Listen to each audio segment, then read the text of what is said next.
साथियों नमस्कार। हमारी आज की कहानी है भारत देश की राजधानी, हिंदुस्तान की राजधानी दिल्ली की घटना है। और ये घटना साथियों हिंदुस्तान में सबसे बड़े ठगी की घटना को अंजाम दिया गया, जिसको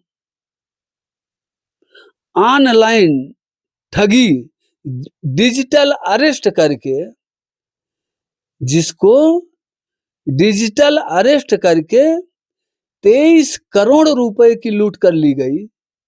छोटी मोटी रकम नहीं साथियों, 23 करोड़ रुपया, 1-2 करोड़ रुपया नहीं, 23 करोड़।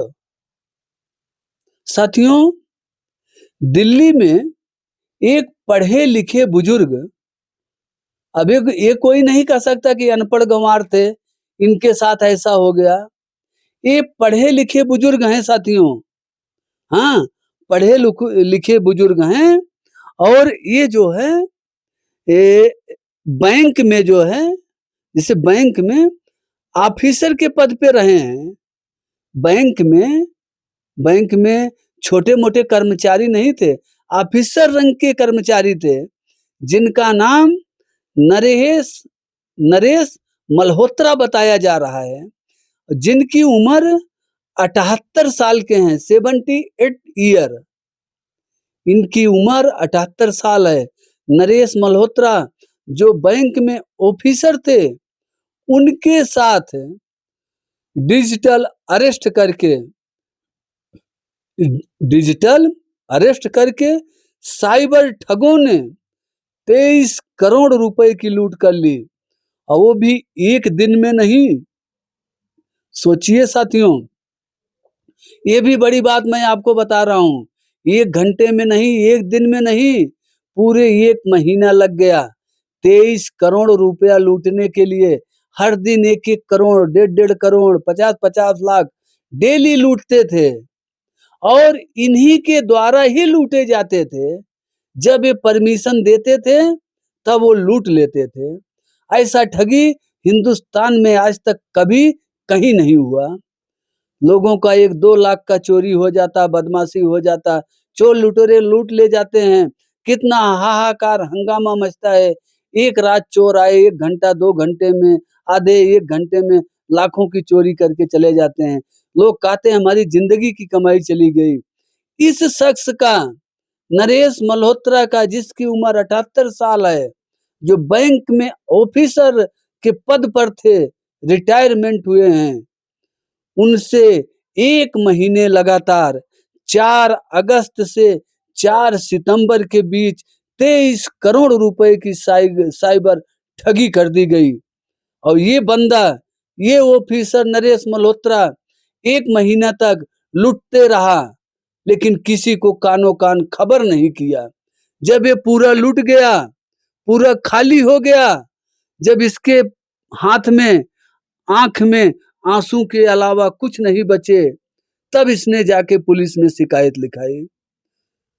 आप सोचते होंगे ना साथियों कि उसके पहले भी तो ये थाने में शिकायत लिखा सकते थे, क्यों नहीं लिखाए? इनकी भी तो गलती है। इतना पढ़े लिखे हो तुम, बैंक के ऑफिसर रह चुके हो, 78 साल उम्र बहुत उम्र नहीं हो गई है। 78 साल की उम्र में लोग अभी भी नौकरी कर रहे हैं, इतना तुम्हारा उम्र नहीं बहुत बढ़ गया। जब तुमको लूटा जा रहा था, हर दिन 1 करोड़, 1.5 करोड़, 50 लाख रोज लूटा जा रहा है तुम्हारा, और तुम मूक दर्शक बने हो, और खुद तुम ही के माध्यम से ही लूट रहे हैं। वो कोई जबरदस्ती आके तुम्हारे जेब से पैसा नहीं निकाल लिए। अब जब पूरा लूट गए तो वही हाय रे दैया, हाय रे मैया, हाय रे हम तो लूट गए। 1 महीने तक क्या सोए थे? तुमको रोज लूटा जा रहा है। मैं न्यूज चैनलों पर खबर सुन रहा हूँ, पीड़ित हैं ये, मैं भी मानता हूँ पीड़ित हैं साथियों, पीड़ित के साथ हमारी पूरी हमदर्दी है, लेकिन जो इन्होंने गलतियां की है उसको तो उजागर करना पड़ेगा। 1-1 महीने का समय बहुत कोई कम समय नहीं साथियों। एक महीना पूरा दुनिया लोग भ्रमण करके वापस घर पे आ सकते हैं। 23-23 करोड़ रुपया। साथियों, ये कहानी शुरू होती है 1 अगस्त 2025 से।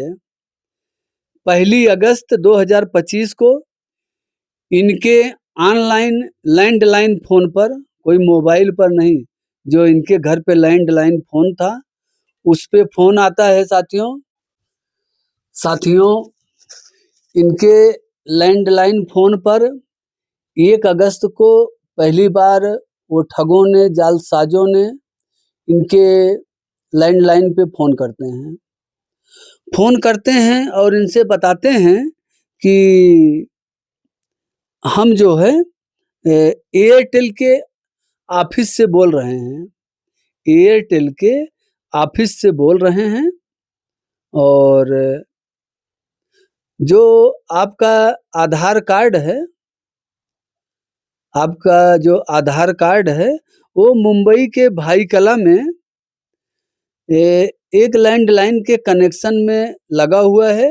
आपके आधार कार्ड का नंबर है, फोटोकॉपी है, और मुंबई के भाईकला में एक लैंडलाइन के कनेक्शन में लगा हुआ है, और उस आधार कार्ड के जरिए से 1300 करोड़ रुपए की ठगी की गई है। और वो ठगी जो है, जो पुलवामा हमला हुआ, उस पुलवामा हमले के टेरर फंडिंग में उसका उपयोग किया गया। और अब तुमको जो है एनआईए की तरफ से, हाँ, एनआईए की तरफ से आपको जो है आपको अरेस्ट किया जाता है। आपका आधार कार्ड पाया गया है, मुंबई भाईकला में एक आपका लैंडलाइन में कनेक्शन है, और 1300 करोड़ रुपए की जो ठगी की गई थी, और उस ठगी के पैसे को पुलवामा हमले में टेरर फंडिंग किया गया। उस फंडिंग में आपका नाम है। इनको पहले वो साइबर ठगों ने खूब डरवाया जो है, और उसके बाद बोले कि आपको जो है अभी अंडर अरेस्ट किया जाता है। बोले हम एनआईए की तरफ से बोल रहे हैं। एनआईए ऑफिसर अपना आइडेंटिटी कार्ड वगैरह सब इनको दिखाए, रिजर्व बैंक सब इनका बायोडेटा कागज उसने दिखाया ठगों ने। बोला अभी तुमको जो है अंडर अरेस्ट। ये डर गए। अंडर अरेस्ट का मतलब है कि जब तक वो न बोले तुम संडास भी नहीं जा सकते हो, पेशाब भी नहीं जा सकते हो, अपना फोन भी नहीं काट सकते हो, अपने परिवार से बोल भी नहीं सकते हो, तुम खा भी नहीं सकते, पी भी नहीं सकते। इनको इस तरीके से इस बुजुर्ग बैंक के ऑफिसर को ऐसे साइबर ठगों ने अपने जाल में फंसाया। और जब ये जो है उनकी बातों में पड़ गए, उनकी बातों का समर्थन करने लगे।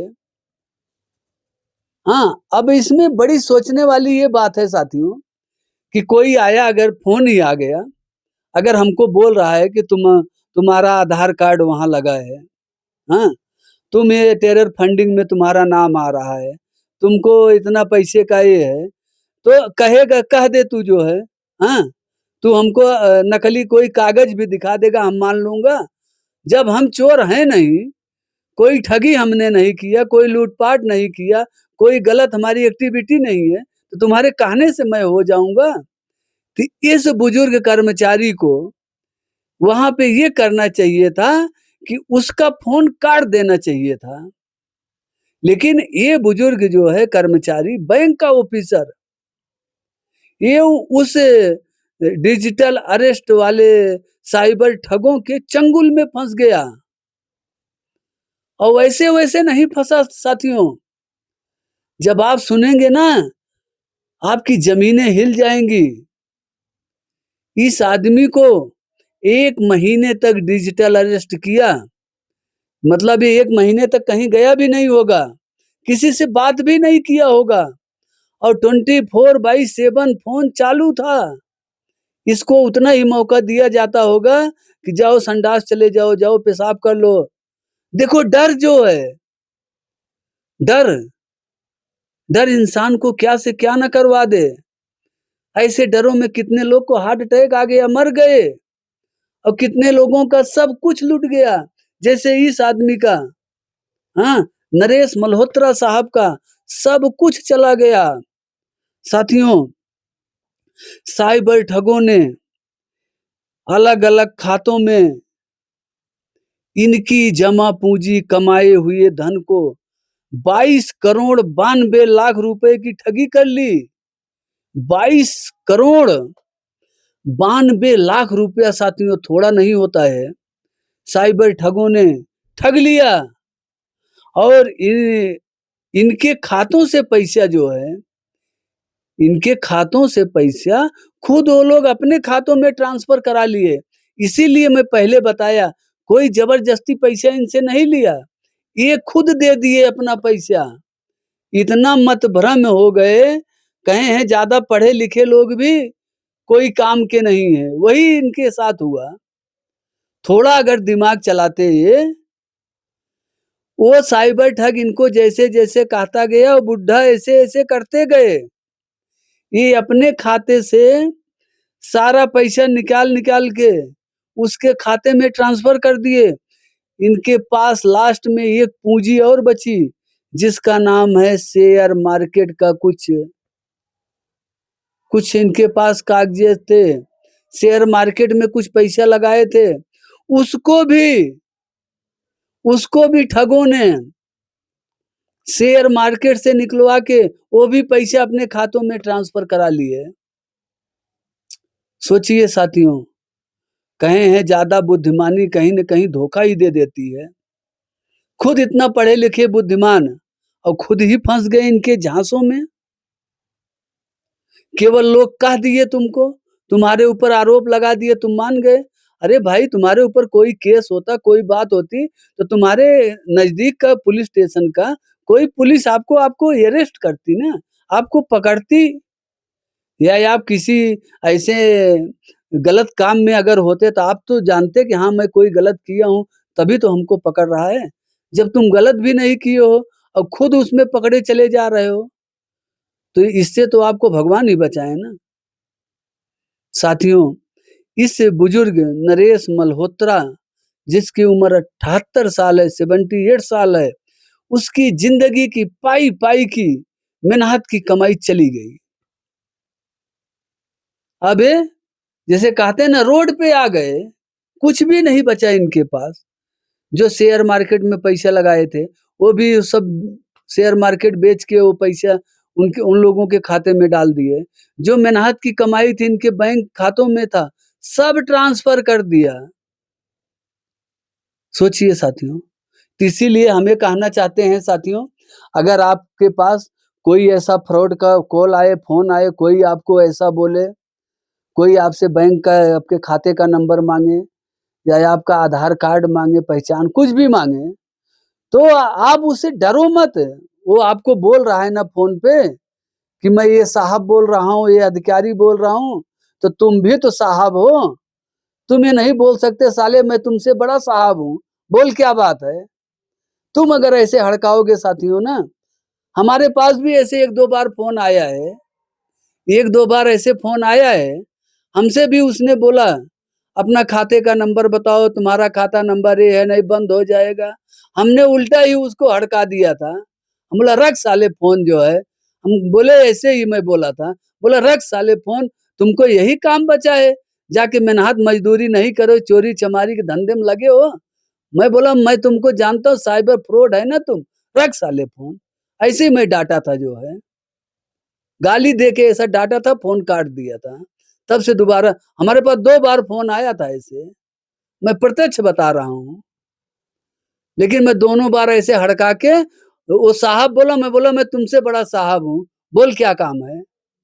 बोला मैं बैंक से बोल रहा हूँ, तुम्हारा खाता जो है सीज हो जाएगा, फ्रीज हो। भग, खाता फ्रीज करने चला है, खाता नंबर मांग रहा है, उसका कोड मांग रहा है, कुछ नहीं दिया। अब आप लोग भी मत देना, डरो मत ऐसे लोगों से। अगर तुम डरोगे ना, लोग और डरवाएंगे। ये देखो, ये डरने का फल है। 23 करोड़ रुपया लूट लिया साइबर ठग ने। तब ये जाके बुढ़ऊ 1 महीना के बाद थाने में शिकायत लिखाते हैं। जब लूट गए, सब बर्बाद हो गए, तब थाने में शिकायत लिखाए। अब पुलिस वाले जांच कर रहे हैं। पुलिस वाले अब जांच करेंगे, पकड़ पाएंगे तो पकड़ेंगे, इनका धन अगर वापस मिलना होगा तो मिलेगा। ऐसे तो मुश्किल है साथियों, गया हुआ धन वापिस आना बहुत मुश्किल होता है।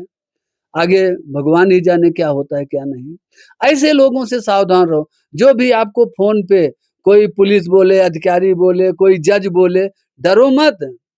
ये तो मैं बताना ही भूल गया इसमें, इस नरेश मल्होत्रा को जो है वहां पे साइबर ठगों ने जाल बिछाया। वो जाली जज, कोर्ट सब तैयार कर दिए, वहां से इनको ऑर्डर दिए और इनको वीडियो में दिखाया गया। ये जज साहब हैं, बोल रहे हैं, तुमको ये सुन भी रहे हैं। वीडियो कॉलिंग में कोर्ट बैठा दी गई, फर्जी कोर्ट, कोर्ट अदालत। साइबर ठग वाले इतने बड़े जालसाज हैं साथियों, वो तुरंत फर्जी में सब बना देंगे। आम का इमली बना देंगे, इमली का आम बना देंगे। फर्जी थाना, कोर्ट, जज सब आपको लगेगा कि हमारे देश के जज साहब हैं, कुछ नहीं। वो सब एआई की मदद से सब बना लेते हैं। बड़े-बड़े उनके पास कंप्यूटर लगे हुए, बड़े-बड़े सिस्टम उनके पास लगे हैं। एक बात और कहूँगा साथियों, कितना भी वो सिस्टम लगा लें, कितनी भी बड़ी-बड़ी मशीनें, कंप्यूटर रख लें, जब तक आप अपना खाता नंबर, अपना उसका पिन कोड नहीं बताओगे, नहीं दोगे, आपके खाते से कोई भी 1 रुपया ले नहीं सकता। वो फ्रॉड वाले कितना भी करें, कोई भी मैसेज करें, जब तक आप मैसेज का पिन कोड नहीं बताओगे, क्योंकि वो मैसेज का पिन कोड आपके मोबाइल पर आएगा। जो बैंक में आपका मोबाइल नंबर लगा है, उसी पे कोड आएगा और जब तक वो कोड आप बताओगे नहीं, कोई आपका फ्रॉड कर नहीं सकता। साथियों, इसलिए मैं आप सभी को होशियार भी कर रहा हूँ कि अगर ऐसा फ़ोन आए, घबराओ मत, उससे बात करो, डर के नहीं। आप अपनी एक्टिविटी में बात करो ना, आप जैसे अपने घर परिवार में बात करते हो, ऐसी बात करो ना उससे। डरते क्यों हो? कोई पुलिस ऑफिसर का नाम ले लिया, डर गए? जब हम चोर नहीं है तो हम डरे क्यों भाई? हम चोर होते तो डर जाते। हम तो कोई चोरी चमारी किया नहीं, तो हम डरे क्यों? डरो मत साथियों, और डरोगे तो यही नतीजा होगा। किसी दिन आपको भी डिजिटल अरेस्ट कर लिया जाएगा, आपकी पूरी जिंदगी की कमाई लूट लेंगे वो लोग। और कहाँ के लोग हैं कुछ नहीं पता है, कहाँ के लोग हैं लुटेरे कुछ नहीं पता है। आपका पैसा मिनटों में कहाँ पहुंच जाएगा, दुनिया के किस कोने में आपका पैसा पहुंच जाएगा, वापस आने में बहुत ही मुश्किलें खड़ी होगी साथियों। साथियों, आप लोग का जो भी राय विचार होगा जरूर बताइएगा। फिर मिलते हैं एक नई कहानी के साथ, तब तक के लिए जय हिंद, वंदे मातरम।